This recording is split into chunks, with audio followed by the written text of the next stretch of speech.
Good afternoon, everyone, and welcome to today's webinar on the Project Safe Neighborhoods FY 2021 grant announcement, hosted by the Bureau of Justice Assistance.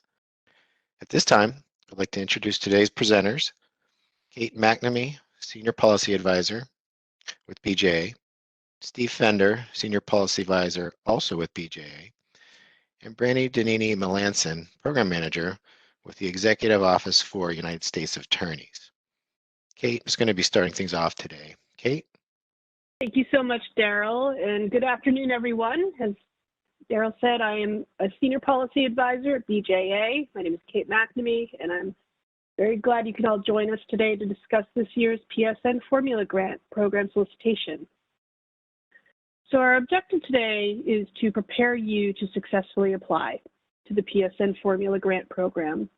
And for those of you who are new, we will describe the program's purpose, goals, and objectives, confirm who is eligible to apply, provide guidance related to PSN funding allocations for 2021, go over the new application submission process, and share resources that should help you through. Our colleague, Brandy Donini Melanson, will then share some helpful guidance from EOUSA's perspective, and then we will open things up for questions. And a big thanks to my colleague, Steve Fender, for joining me today for the BJA portion.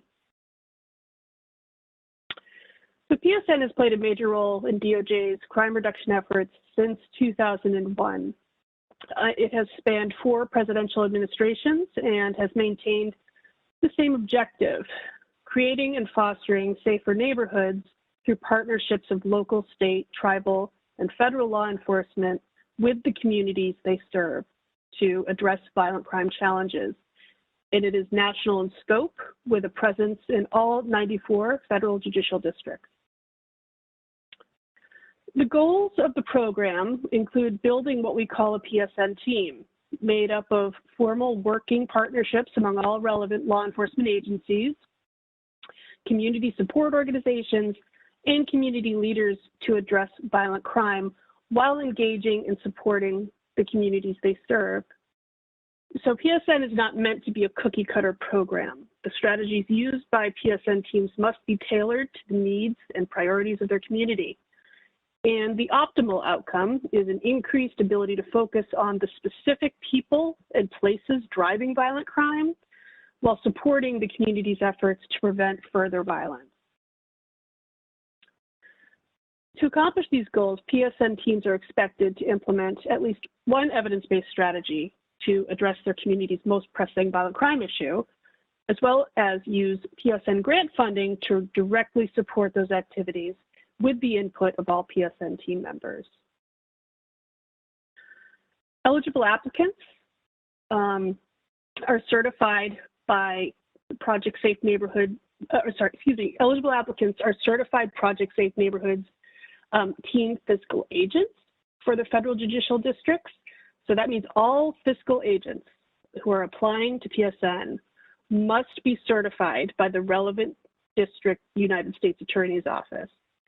The solicitation lists a number of entities that would be eligible to be fiscal agents, and that's highlighted above in this slide. But of note, BJA recommends that districts consider using their state administering agencies just because SAAs may better leverage state resources to assist in the implementation of the district's PSN initiative, and they also tend to be familiar with the grant funding administrative requirements under PSN. And of note, if an applicant is a fiscal agent or other entity has not received the required certification by its local USAO, the application will not be considered for funding. So that's a huge point to keep in mind. And all recipients and subrecipients must forego any profit or management fee, and that is a BJA-wide requirement. So our plan for this year is to make 93 formula awards. Each federal judicial district is eligible to apply for a funding allocation based on its violent crime rate and its population size. And when the solicitation was released a few weeks ago, we advised that districts should plan their budgets based on last year's allocation, since the funding allocation table had not been calculated by that time, by the release. However, we are glad to say that we've been advised that the funding allocations should be available next week. They will be posted on the BJA website. We will ensure to work with our partners at EOUSA to make sure that they are disseminated. And that table will, that allocation table will provide exact guidance on how much each district will receive. So we will share that in real time with you so that you are working with real numbers when you submit. A couple of notes as you move forward with your budget planning. One is fiscal agents may use up to 10% of the allocation to support their administration of the award. And as has been the case for the last couple of years, the authorizing legislation requires 30% of PSN funding to be used to support gang task force related activities. And for those of you who are unfamiliar with this requirement, I highly recommend taking a look at the FAQ document we produced on this gang task force set aside. It was located in Appendix B of last year's solicitation and has not changed, but it's also located on the BJA website at the link we just posted in the chat. And BJA expects to make awards for projects of up to 36 months beginning on October 1, 2021. As with any grant award, there are deliverables associated with PSN. As part of your activities as a PSN team, DOJ will expect that you produce and implement this PSN strategic plan. And this plan should focus on the district's PSN strategy as a whole, not just the grant-related activities. And more guidance on this deliverable will be available within the next month. And a template will be provided by DOJ to PSN teams to support the fulfillment of this requirement. We also require periodic reports on the grant's progress and performance metrics for BJA administration. And if your PSN team includes a funded research partner, then we would also require a report on the evaluation and findings of your PSN intervention at the conclusion of the grant award. And we require that so that we can share your good work and findings with the PSN and law enforcement community as a whole. So this is big news. This year we have a new grants management system and a new two-step grant application process. This means that you have two deadlines to keep in mind. The first is a grants.gov deadline to submit your SF424 and lobbying disclosure form. The second deadline, applicants submit the full application into the Just Grants system.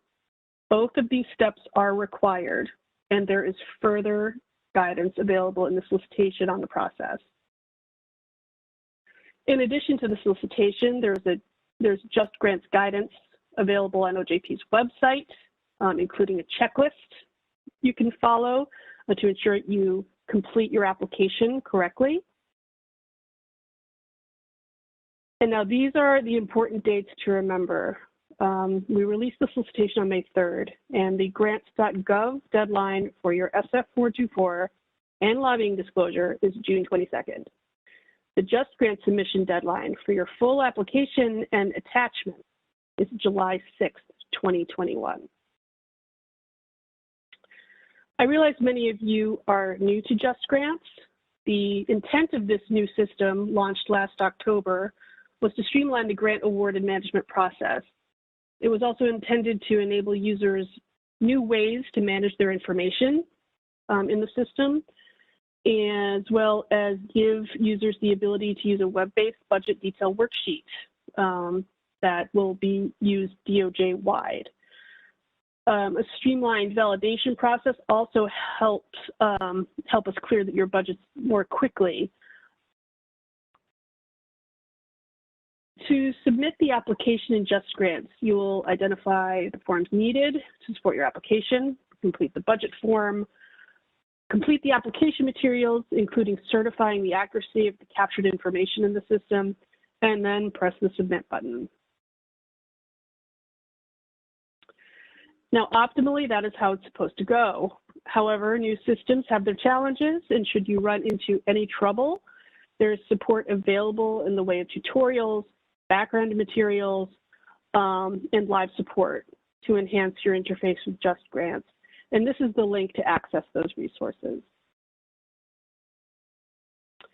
As far as your application itself is concerned, we are requiring an abstract for your proposal, as this assists DOJ in quickly identifying the grant strategy, your key partners, target enforcement areas, and if you have a research partner, all key elements for us.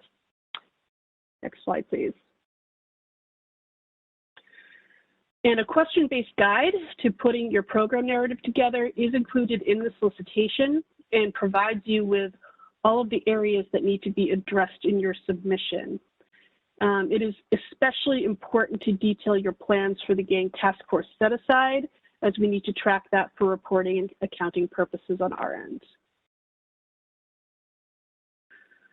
And as accountability remains a key component of PSN, performance metrics should be described in the narrative, as well as how you will measure and report your outcomes as required by BJA and DOJ.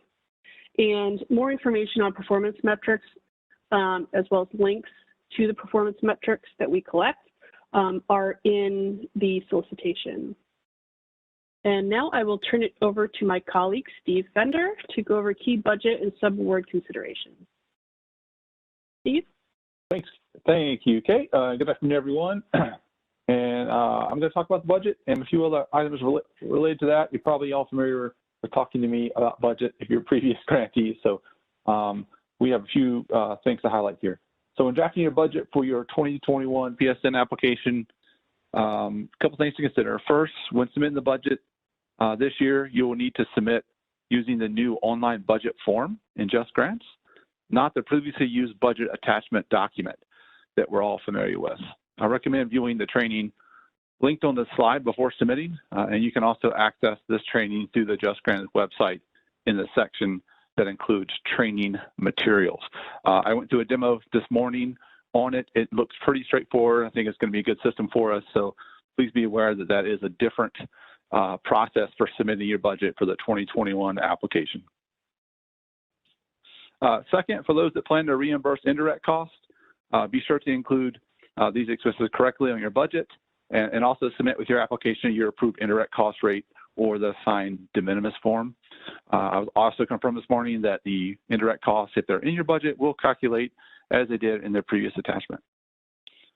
Third, when completing the budget, please ensure that your budgets include only allowable expenses and detailed budget narrative descriptions for all costs. We must have line item explanations for each expense for awards and subawards that you we'll talk about later.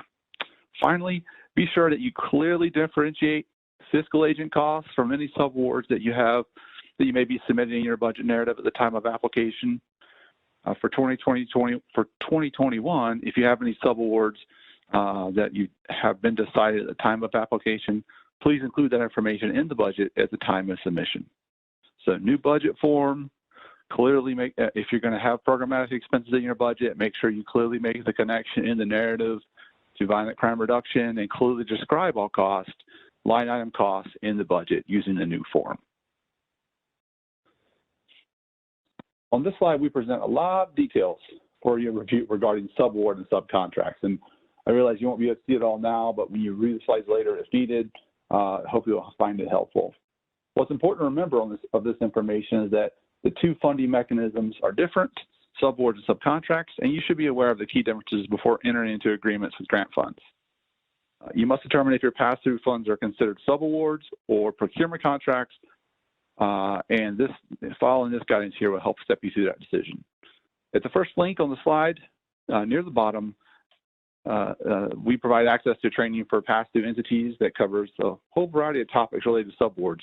There's information here on subawards and subaward monitoring that is required, and the link also includes a sample checklist for monitoring. So It's my recommendation, if you make subawards now or intend to make them with the 2021 PSN solicitation, you take a look at this link. There's really good resources here for monitoring, oversight, and otherwise. In the links at the bottom of the page, we provide 3 resources.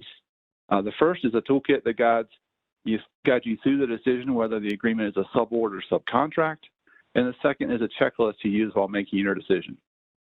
If you have any questions about whether your proposed agreement is a contract or a subaward, please be sure to review these resources carefully. These are very good. I send them out all the time, and I highly recommend taking a look at these if you have any questions about that. Finally, in the third link, we provide guidance for non-competitive procurements or sole source for your review while considering submitting your application. If you're considering a non-competitive procurement, please review this closely and let me know if you have questions. We typically see non-competitive procurements in law enforcement, technology. This is very common. So please be aware of these requirements and think about the simplified acquisition threshold as you engage in and enter into contracts or propose to enter into them as part of your application. And certainly, as always, call me if you have questions as it relates to sole source. Okay, in the past year, we have experienced a number of unusual circumstances that have delayed access to subaward approvals. So I thought it would be important to talk briefly about how subawards can be more quickly approved. And I guess the first point would be that review and authorization of subawards is still required for post-award decisions for the CFR, and we'll continue to move those as quickly as we can now that we're beyond what was some long barriers to our ability to do that. So to start, we need 2 documents for all subawards for those that are considering making subawards for programmatic activity. One is a line item budget, and the other is a summary of the proposed activity. When preparing your budgets, please be sure that costs are allowable and are clearly related to violent crime reduction. If you have a question about the costs or you think that you need some additional explanation to make the connection, please include that information in the budget narrative. That will streamline the review. During your review, you should consider how the expense you plan to fund relates directly to violent crime reduction and also to your program goals and objectives. Food and program incentives, such as trinkets and gift cards, are generally not allowable expenses and shouldn't be avoided in your budgets. Also, typically, we do not see the use of administrative costs for subawards. However, if you want to allow administrative funds to be used per subaward, that would be part of the 10% cap for the total award. It would need to be deducted from the fiscal agent 10% of allowable administrative costs previously referenced by Kate. Indirect costs are separate and distinct from administrative costs, so those would still be allowable at an approved rate for all subawards. The most important thing to remember for budgets is that we need clear line item costs with detailed explanations, and the cost should be calculated correctly before sending it to BJ for review and approval. Please avoid combining cost into a larger project. So we're going to need a detailed review each line item expense for all subawards. For the subaward summary, so we have the budget and then a summary. So the summary should include a description of the proposed subaward program, following the basics of the who, what, when, where, and why, and explain the explicit violent crime connection for all costs. A good practice in your subaward summary is to also explain the selection committee decision for funding in the summary, since that is a requirement for all funding decisions. So as you prepare your application, and if you have subawards that you want to review and approve, it will be of utmost importance for you to indicate the subaward selection and funding decisions at the time of application for any subawards that you plan to submit. In addition, please be sure to clearly indicate in your summaries how the 30% gang set-aside that Kate mentioned is being met. Since this is a key requirement, we must be sure to document compliance. So if you submit your subaward documentation with your application or post-award, we want to be sure that we can clearly see the 30% of the funding less the administrative funds, because this usually comes up. So take out the admin, take the 10% off, and then 30% of that number is required. So please document that in your subaward summary. Finally, and importantly, in my view, there is no 1373 requirements for the PSN awards or subawards for 2021 or the previous awards. That requirement has been removed, so that documentation will no longer be needed. So you don't need to look for that in your 21 application, and for 2019 and 18, we would no longer require that for any subawards that still have pending approval. Okay, we are near the end of the BJA portion of the presentation, but I want to make sure that you have our contact information. This is Ms. Kate McNamee's information here for those who need it. And many of you have my contact information, but here it is if you want to call or email to talk about your 2021 application or other things. Okay, while developing your application materials, if you have questions about the process, please contact the Office of Justice Programs Response Center using the information you see here.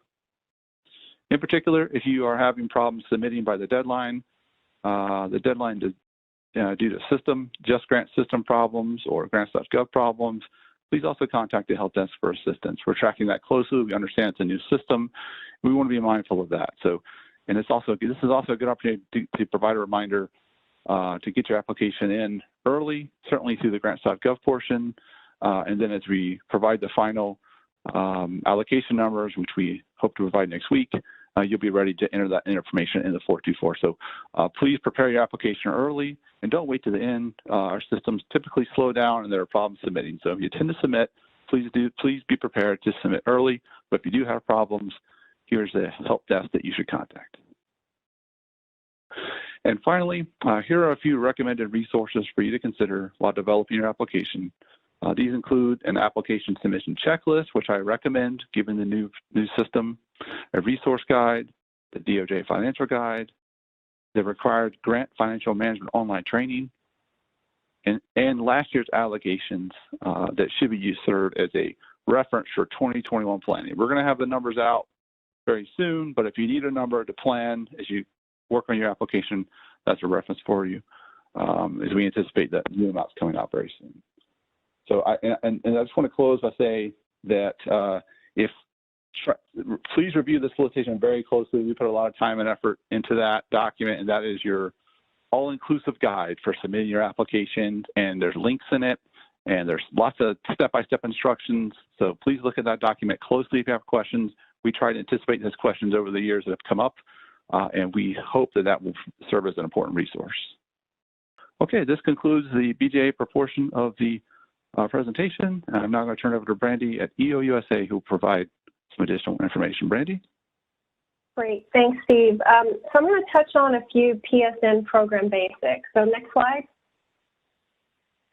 All right, so let me first clarify what do I mean by PSN Basics. What I'm referring to on this slide relates to PSN generally, and as most know, PSN is the Department of Justice's violent crime reduction program, and it exists with or without PSN grant funds. I think it's really important to provide these basic PSN elements, and it's important to know that as it relates to the PSN program, every district must have a written PSN strategic plan, and it's critical that the PSN strategic plan include perspectives from a range of individuals and disciplines, and by this I mean law enforcement and non-law enforcement, which could include educators and representatives from youth serving organizations, neighborhood groups, victim service organizations, reentry service providers, parent groups, business groups, and really others who serve and support the community in violence prevention.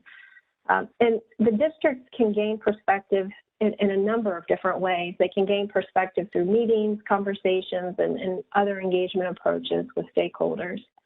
As referenced on the slide, the written strategy should identify issues and challenges and approaches for addressing issues, specific issues and challenges, right? So it's not enough to just say these are the challenges and the problems, but it's important that the strategy also include the approach, the strategy, the activities for addressing those problems.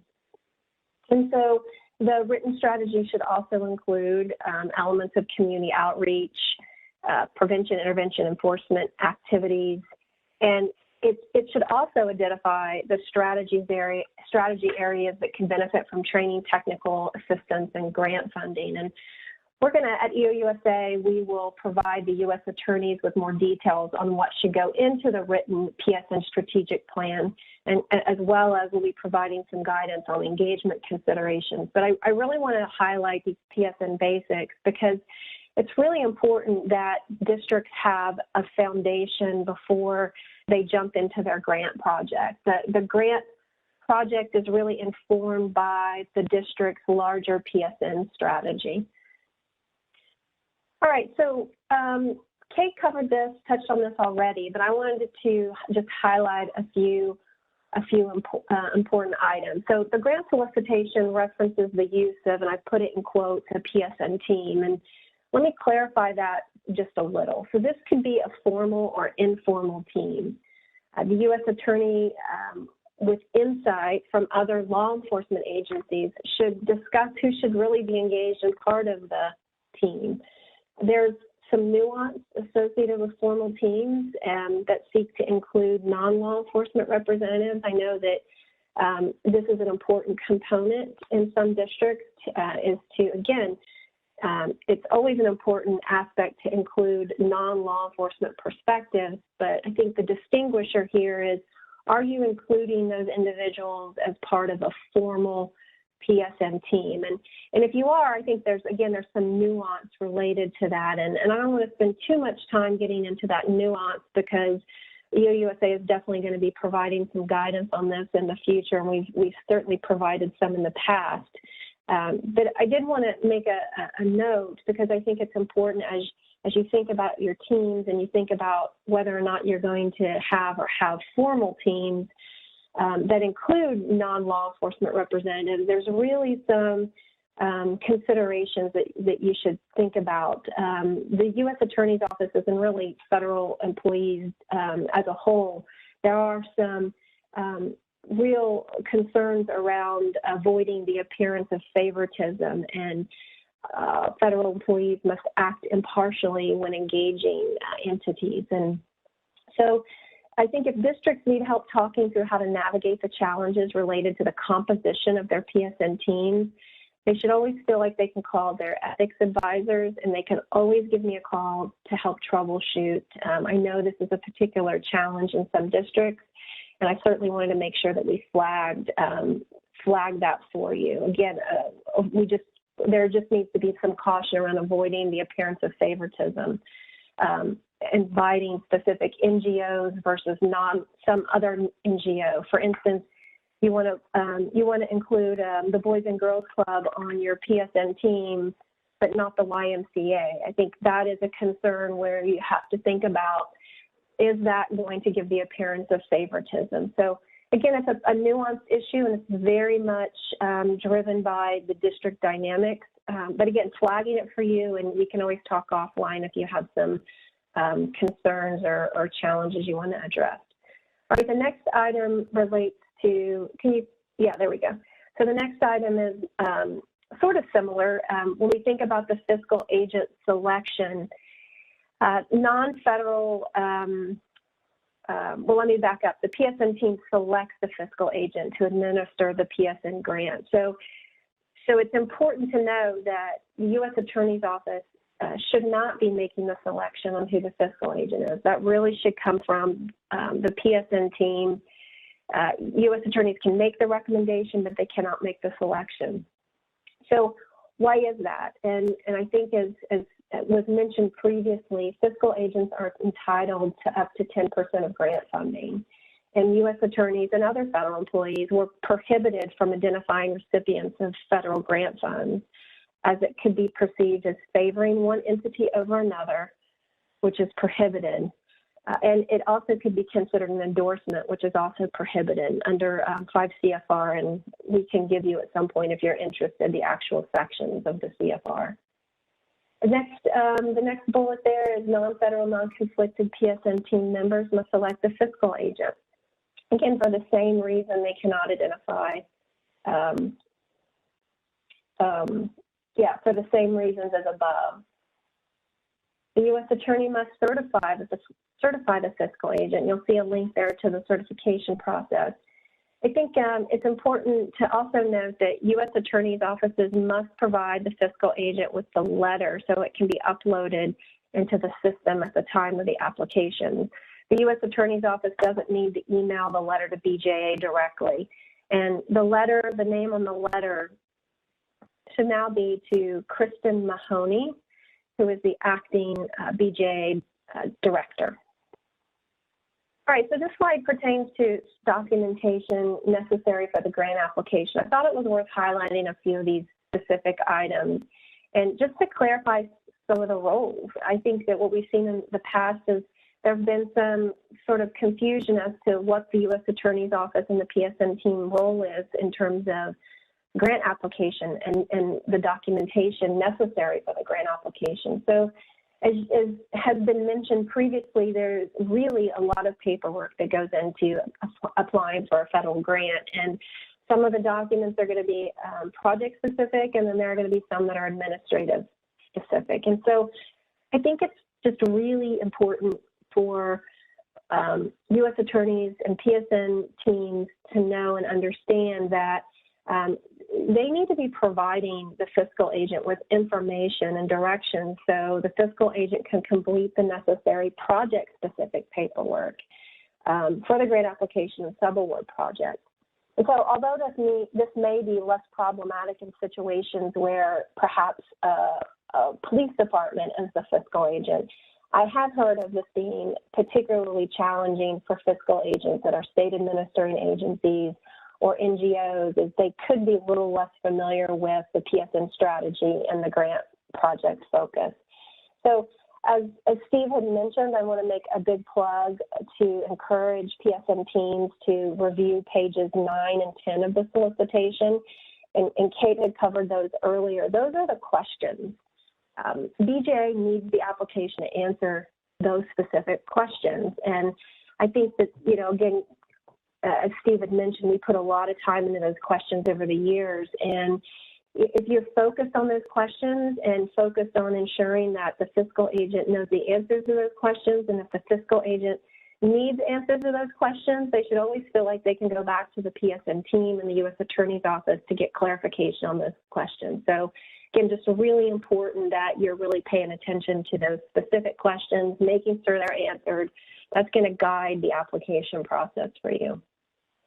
And one final point here is the item highlighted in red. U.S. Attorney's offices must not write the grant application, but they can provide written materials to the PSN on behalf of the PSN team or from the PSN team to help the fiscal agent write the application. The U.S. Attorney's Office, I should also say, they can review the application before the fiscal agent submits it. So that's an allowable activity. You can review, U.S. attorneys can review that, that material. All right, so this was covered a little bit on subaward vendors, but I want to touch on this as well, as this is really critical for U.S. Attorney's offices and PSN teams. And as you can see on the slide, U.S. attorneys and other federal employees who are PSN team members are prohibited from identifying specific entities as vendors and subawards. And again, this goes back to some of the information I provided previously. The reason for that is it could be perceived as favoring one entity over another, which is prohibited, and it could also be considered an endorsement, which is also prohibited. So who makes the selection of vendors and subawards? So there's two approaches you can use, and some are more familiar. One may be more familiar than others. And so I think it's important to know that you have two options, or perhaps there's another option, and I think we'd be interested in knowing if you had a third or fourth option. But you could include, if you have a PSN team, you could, it could be that the non-federal, non-conflicted existing PSN team members, they could perhaps select the vendors or subawardees. That's one approach.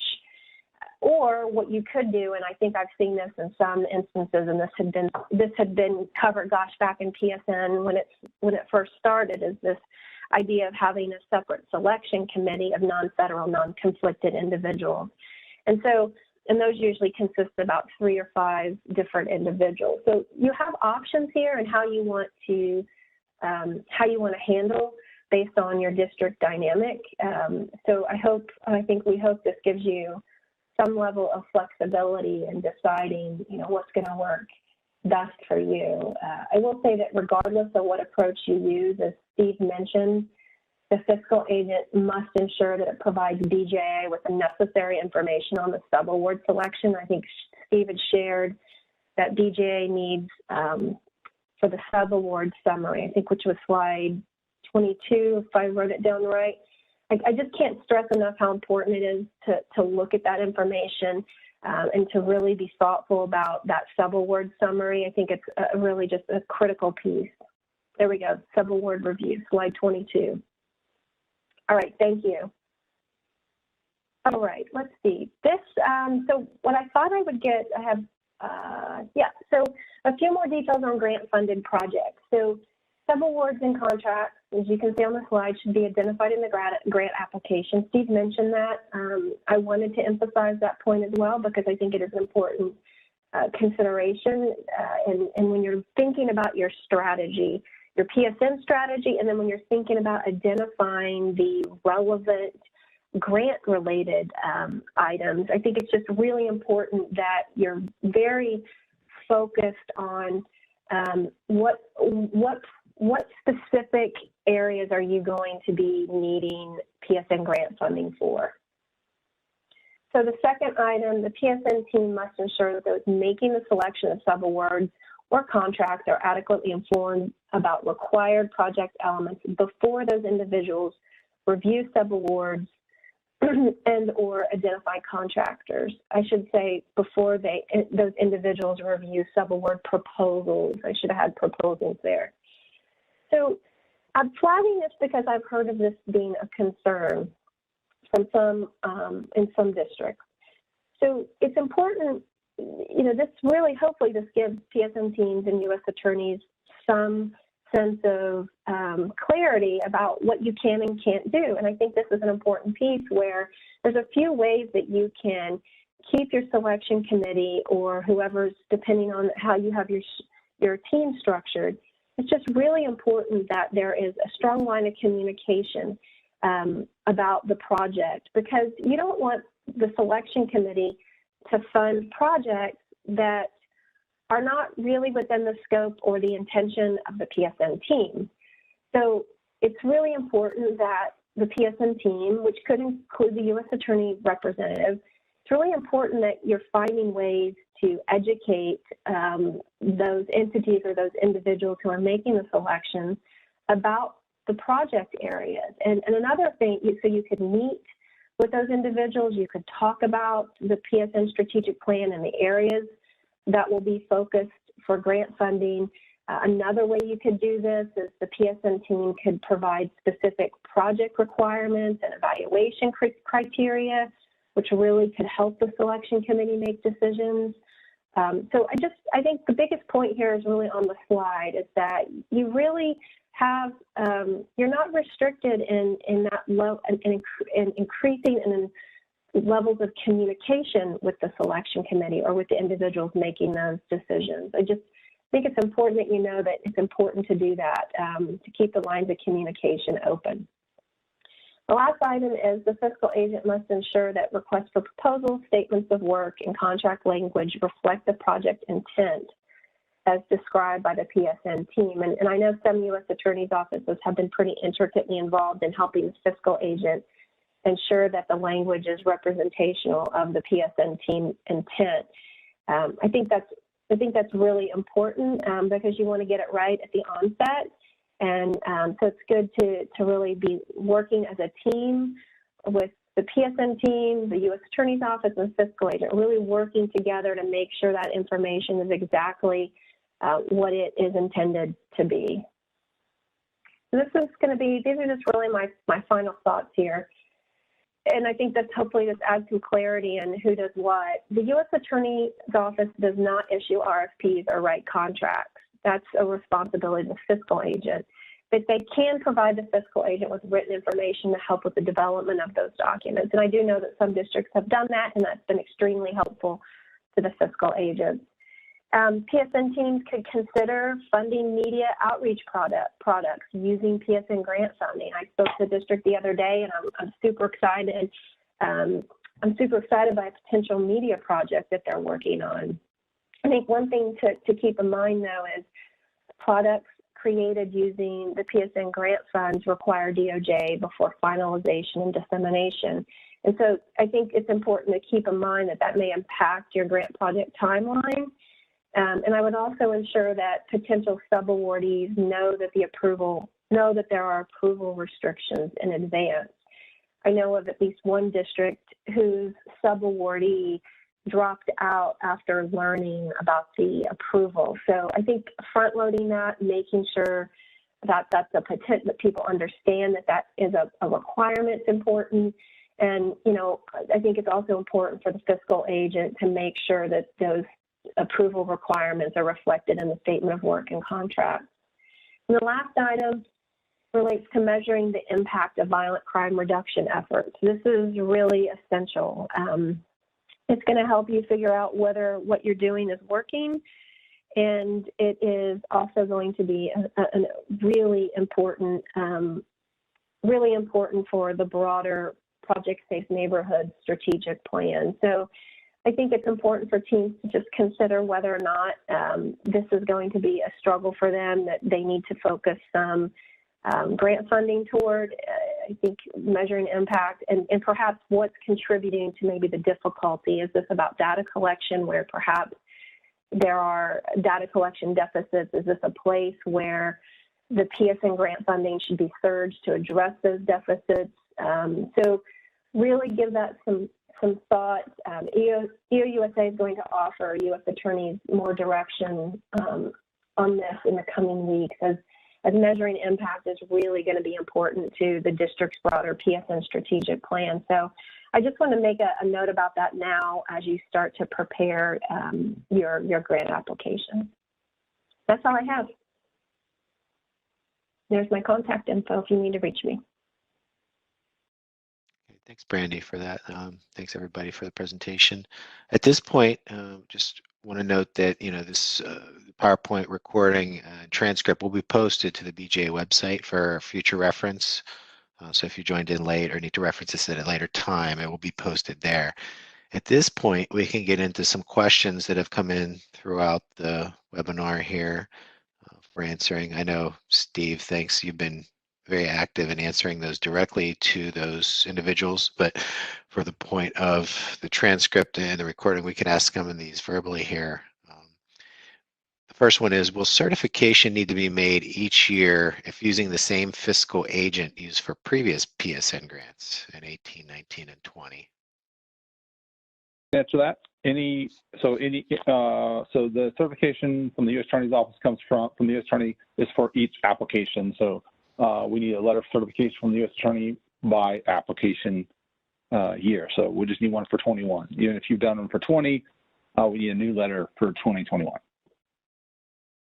Next question is, do you have subaward templates by chance for submitting?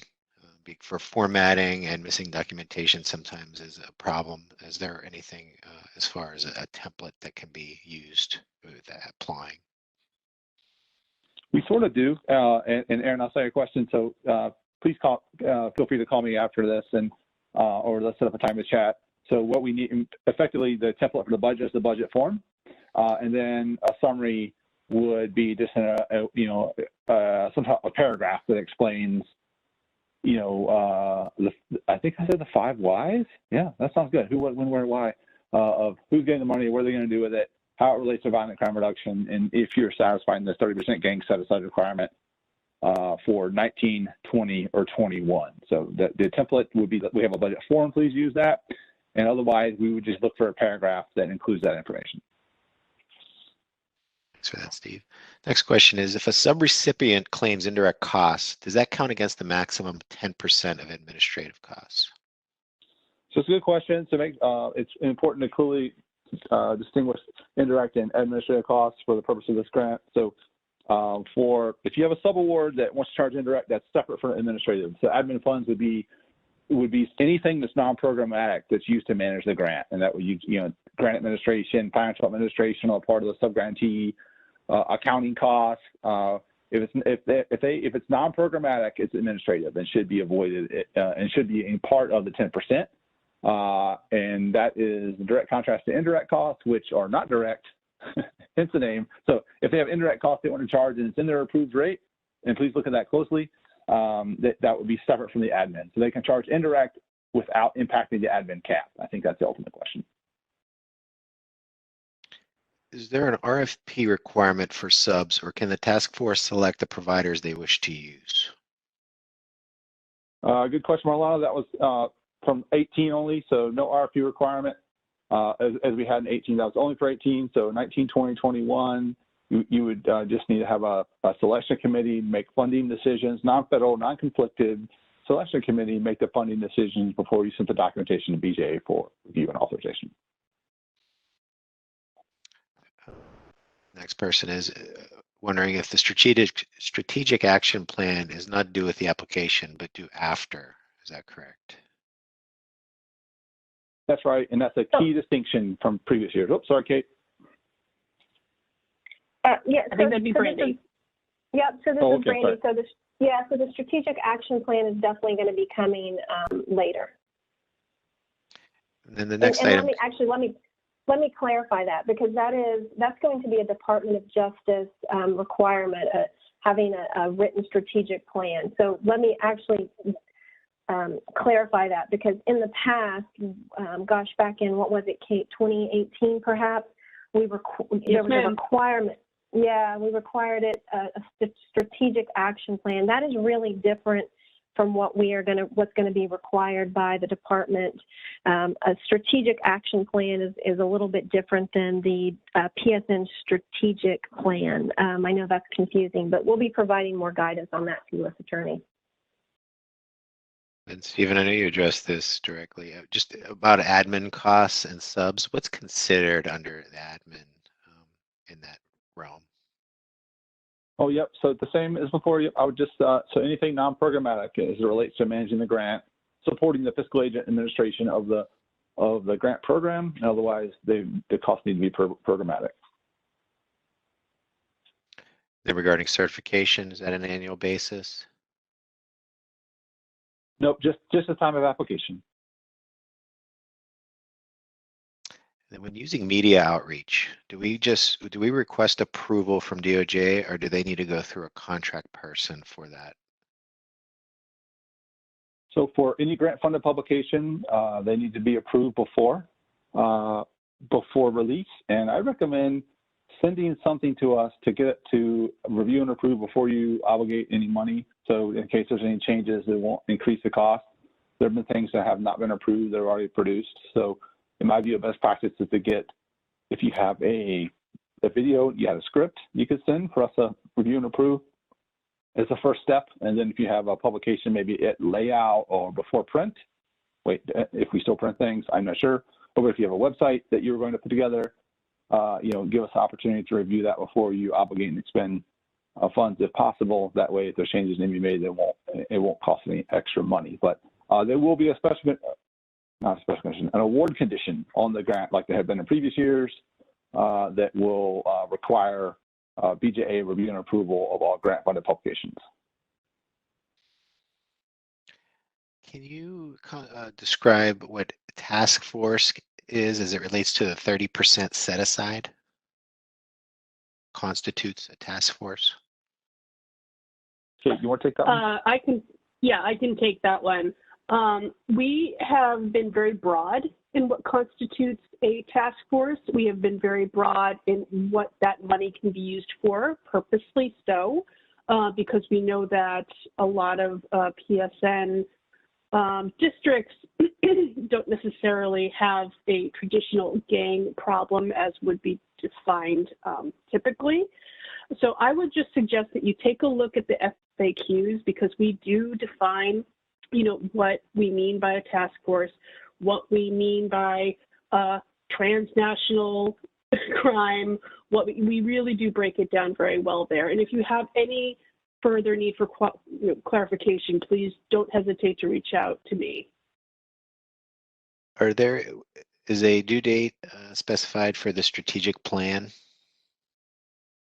or submission?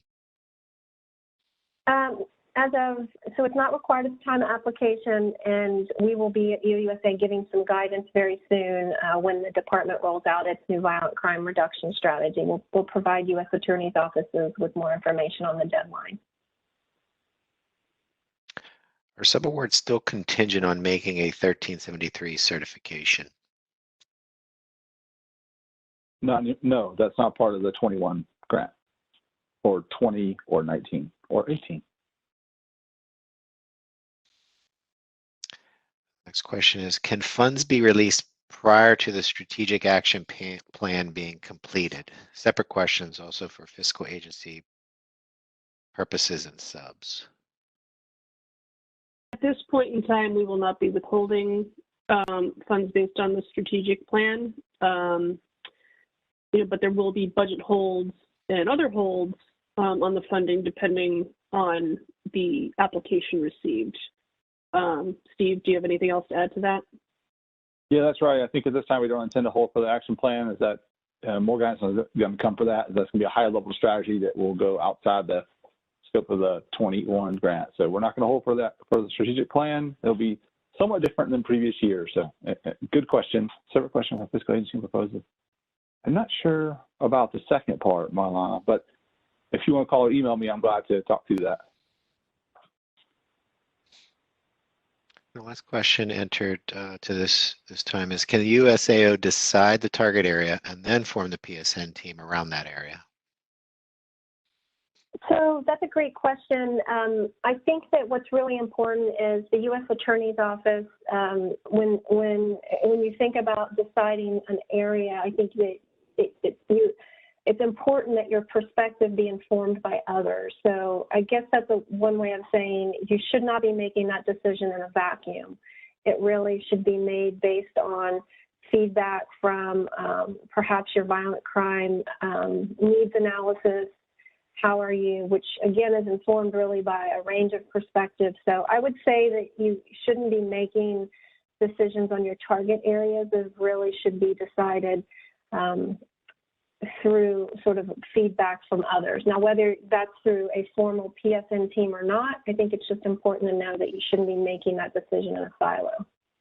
And we will also be providing more information about, because that's going to be really part of the strategic planning process too. So we'll definitely be getting U.S. Attorney's offices more information about engaging in these types of discussions.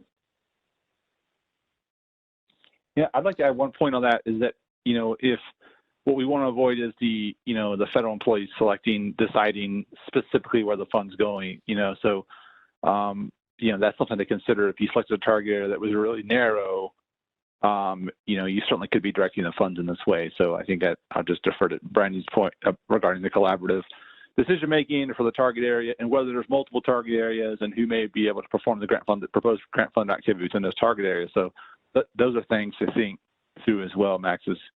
But I'm glad to chat about that if needed after. Okay, that's all the questions that have come in at this time. Is there anything else in closing, Kate, that you wanted to mention, or? No, that we are here to answer your questions. We know with the new system, with Just Grants, it might be a bumpy ride, as all new things tend to be.